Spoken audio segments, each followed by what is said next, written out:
Okay, we're back. We're back. I'm dialing in from my study today, surrounded by far too many old manuscripts. But I'm glad to be here with you. And I'm right here in the studio, feeling that post-ritual energy. It's actually a bit strange, Seth, because as we were getting ready, someone actually poked their head into the booth just to see if we were still recording. A little unannounced guest to test our focus? That's very Hermetic of them, a messenger appearing out of nowhere. Exactly. Speaking of messengers, let's get back to the text. We were talking about how Hermes isn't just this static god on a throne. Favre is showing us this incredible, almost deep-fake metamorphosis how he gets rebranded from a Greek deity into a master of the urban landscape. Right, and he starts with this heavy hitter, a fragment from the Picatrix. It's an Arabic book of magic from the 10th century. Look at how he describes the city here. He says the fluidity of the city's dollars, like water and these shifting, moving colors, are attributes of Hermes.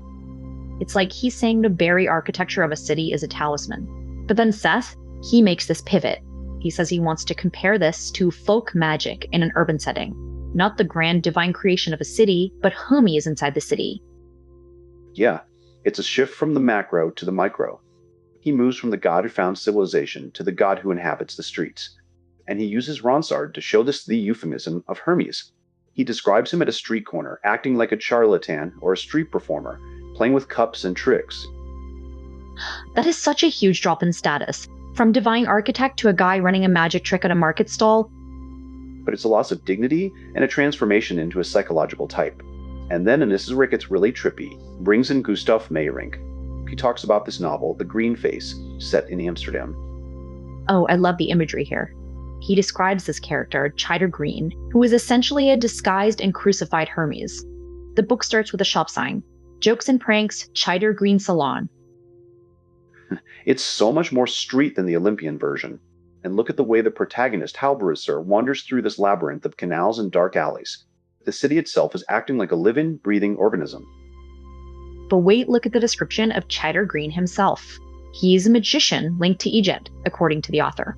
He has this black headband, and there's this symbol of eternal life underneath. It mentions the scarab. Right. So even in this modern, gritty, hallucinatory expressionist Amsterdam, the ancient roots are leaking through. He's also linked to Agasphere, a wandering figure. It's that bridge we talked about earlier between the Greek, the Egyptian, and even the Christian. It's wild because the book claims that even when the god is hidden or disguised as a common prankster, the essence of the sacred remains. Exactly. It's like the deepfake idea. The identity is being manipulated, but the underlying truth, the Prisca Theologia, is still there, buried under the jokes and pranks. But then the tone shifts again. It gets much darker. He moves from the colorful streets of Amsterdam to a place of absolute wasteland. Yeah, he brings us to Mad Max Beyond Thunderdome. This is the degenerated Hermes. He talks about Dr. Gloat, the master of ceremonies for these brutal gladiatorial fights. It's so bleak. The Thunderdome is this transparent structure, and the man running it, Dr. Gloat, wears a black cloak like Dracula. He uses the magic of speech to turn something filthy into something demonically beautiful. He's the fallen Hermes. He's not guiding souls. He's an auctioneer of violence. He's the distorted Mercury, a human who has usurped the role of the divine. It's such a stark contrast to the liquid city of the Picatrix. Here, the city is built on scrap, waste, and the power of a tyrant. But even here, the Hermetic fingerprints are everywhere. The way the characters use communication, the way the boundaries of the wasteland are blurred. It's all part of that same unstable identity. The messenger is still there, even if he's just an auctioneer in a post-apocalyptic desert. So, we were just talking about the distorted Mercury in Mad Max. But I want to pull us back for a second because Favre does something incredible with that character, Jedediah. Right. He's literally stepping into the mythic shoes of Apollo stealing his cattle. It's like this cosmic recycling program is happening in the wasteland. Exactly. And look at how specifically he links him to the transition from death to life. He says, Jedediah appears with a child and infant whose weapon looks like Eris's bow, and through him, the film reaches its full realization. This isn't just an action movie plot. It's a ritualistic restoration of society. Which stands in such total opposition to Bartertown, doesn't it? That place was all about greed and brute force. Basically raw capitalism meeting totalitarianism. Yeah, whereas the characters in the Citadel are trying to find their way back to a promised city. Even though they're wandering through ruins, there's this glimmer of a new civilization emerging under a galaxy of lights. But then, and here's where we need to be careful, Seth points out, Max himself isn't Hermes. No. The role actually goes to Dr. Dirge in that twisted form we discussed, and then to the trickster figure. It's more about movement than personhood. Right? It moves between these four archetypal modes of the god and the city. I mean, look at Type A. Hermes is the Urbis Conditor, the founder who manages the city from above and connects it to the cosmos. Like the Picatrix. There, the city is static, divine, even utopian. It's not moving toward us. It's already perfect because its symbols were divinely appropriated. Which feels so different from what he says about Amsterdam Type B. That was all Kafkaesque. An expressionist labyrinth that would just crush your soul without Chider Green to guide you through the masks and deceptions. Yeah, but notice how those two types clash with Type C. This is my favorite part of his analysis. He brings up auditos for modern cinema. This Hermes isn't a builder or an urban guide. He's an exile. He's lost on the periphery in this limb-like space where there is no east or west. But wait, that's actually the most hopeful part for me. Because Fibri claims Auditos carries the most valuable and enough original message. He tells us our job is to find these hidden mythological presences right underneath the gray, boring suffering of our actual cities. So we go from the grand architect to the wandering refugee. And then finally, Type D, the transition between the fall and redemption, using Bartertown as a warning, showing that if humanity forgets its mythic foundation, it can never truly restart civilization. It becomes stuck in perpetual decay. Okay, so moving away from movies and back into the heavy stuff, the real historical documents, we're entering Chapter 5 now. Let's talk about the real iconography. Before people even rediscovered the Corpus Hermeticum, they were already painting him everywhere. And it wasn't just one version. There was this massive distinction made early on between the alchemical Mercury, that frantic chemical agent, and Hermes Trismegistus himself, who appears much more, well, sage-like. I love seeing those old manuscripts he describes. Like that piece from the late 13th century where St. Augustine actually accuses Hermes. He's basically calling him out for using magic formulas to animate statues. Poor guy is caught in the middle of a theological beef, but look at how Faber uses these images to show the shift. In one miniature, you have Pythagoras or Isaiah watching Egyptian idols fall. These columns are crumbling because true prophecy has arrived. The old way is literally breaking apart under the weight of new truth. Speaking of things being broken down, let's look at the alchemy side. Seth, did you see what he said about those four masters? It sounds like a recipe for madness. Basically, you have Geber saying, grind, crush, and grind again without ceasing. Then Arnold of Villanova telling you to drink as much as possible, up to 12 times. And Races talking about drying it just as many times as you soaked it.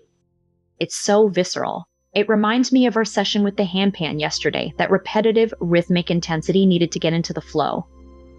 Exactly. All that physical labor leads us to this beautiful image from the Aurora Consurgens. A figure holding his hands in that classic gesture, one finger pointing up, the other down. The literal visual shorthand for as above, so below. Which brings us back to everything we started with today. Whether it's an alchemical manuscript or a sci-fi movie set in Sydney, the pattern stays the same. We are constantly looking for that hidden connection between the heavens and the streets we walk on every day. Even if those streets look like ruins, there's still a messenger coming through. Okay, so we've gone from the gritty streets of Amsterdam and even a post-apocalyptic wasteland back into something much more formal. We're looking at actual Renaissance art now. And it is so much more structured than those street performer versions of Hermes. But look, even in these grand paintings, there's this weird tension between him being an ancient sage and just a regular guy with some tools. Exactly. He points to this painting by Giorgione.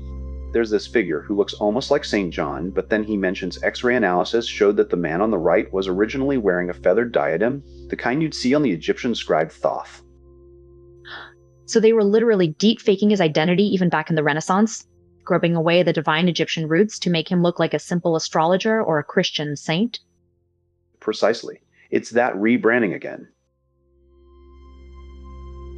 And check out this description of the Ambrosiana Gallery in Milan. They have a version where he has an armillary sphere and a pair of compasses under a table full of books. I love the detail about how he identifies himself. Just one single word written over his head. Trismegistus. No long titles, no epic backstory, just the name itself floating there.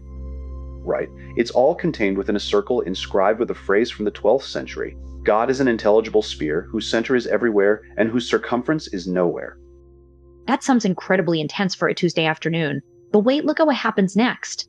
He moves into these massive, colorful columns in the Vatican Library. Each column represents someone who invented an alphabet. Moses gets Hebrew, Mercury/Thoth gets Egyptian.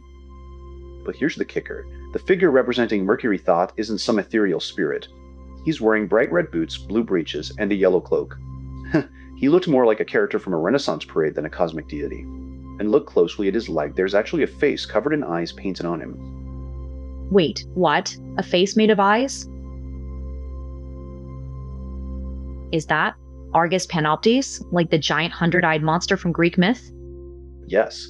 So even as they are trying to honor him as this divine inventor of writing, they're literally stitching other mythological monsters onto his body. It's such a chaotic visual mashup. It really reinforces what you were saying about how much the identity fluctuates. One minute, he's a sage with ancient scrolls. The next, he's a brightly dressed messenger decorated with eyeballs. And it doesn't stop there. By the 17th century, you start seeing these montages. Artists weren't even painting original scenes anymore. They were taking bits of one person, a bit of another, and slapping them together under a single title. Which is basically just high-end historical Photoshop.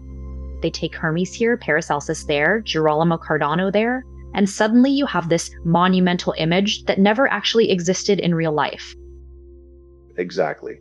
Even when an artist like Michael Mayer makes something beautiful showing Hermes pointing at the sun and moon, it's often part of this larger trend where everything becomes more schematic or symbolic rather than human. He starts losing those individual features we saw earlier. So by the time we hit the 18th century, as Pfeiffer says, things get sparse. The vibrant energy dies down. All we find left from that era is this wooden panel from an apothecary in Innsbruck. It's so quiet compared to what came before. Just 3 panels, Hermes holding his spear and scroll, flanked by Hippocrates and Asclepius. No eyeballs on legs, no street performers, just medicine and tradition. I guess it's almost sad. Like the magic has been domesticated into something purely professional for doctors and pharmacists. Maybe. But even then, look how he holds on to that one piece of truth. The first verse of the Emerald Tablet, written right there on a little scroll.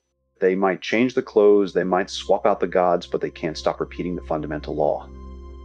It's a lot to process. Let's take 5 while we deal with this sudden arrival at the door. Oh, thank goodness. The Mexican food is finally here.